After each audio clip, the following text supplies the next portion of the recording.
Hello, my name is Lee from Ella, and I'm here basically to tell you a little bit about myself and what it's like to live with bipolar disorder. So I found out that I had lived with bipolar disorder. It was officially diagnosed in 2019, September 2019. I was 33 years old at the time. I had lived undiagnosed for about 15 to 20 years with bipolar. So those years were, I suppose, just to sum up, impossible. Every single day was about survival. Then that's really all I was focused on. I mean, truly getting up in the morning, convincing myself to go to work was one of the hardest things, if not the hardest thing that I had to do all day. So once I was diagnosed, I was a little bit relieved, quite a bit relieved, but terrified and scared. Felt like I knew absolutely nothing, so very uneducated, but relieved.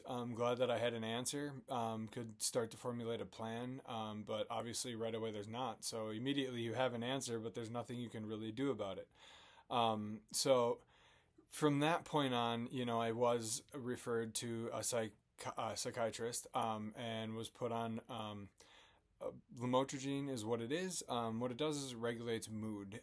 So that started to help, but building up the to the correct levels of the medicine took about a year and a half.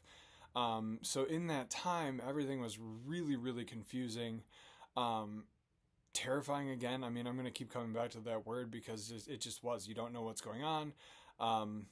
My mind changed a little bit for the better, but and a little bit more as I went. But really, when you're just starting on low levels of medication to get your body used to it, it doesn't go that quick.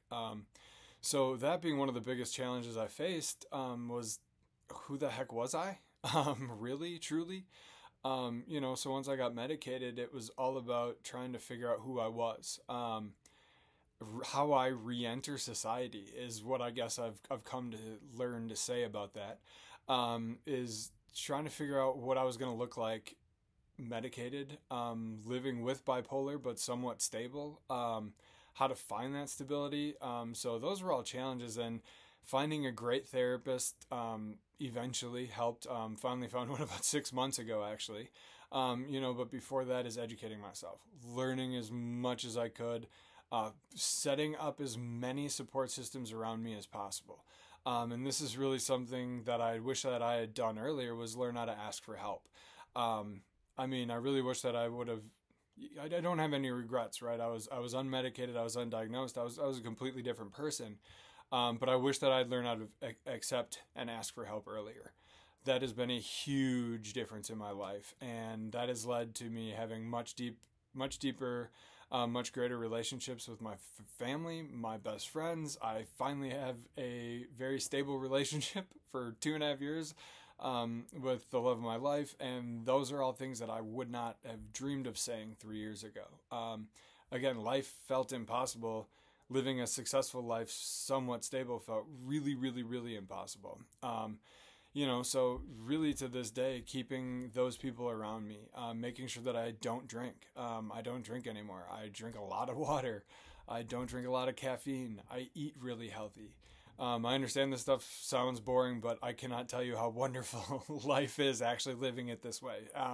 Because for 20 years I fought against all of that, understandably so. I have a mental illness, and I was sick. I was very sick.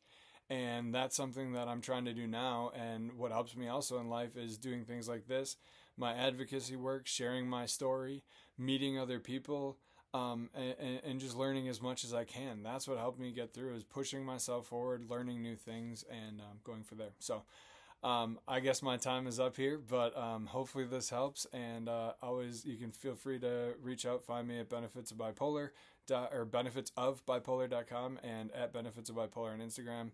I try and put up as much as I can there as possible. Thank you all.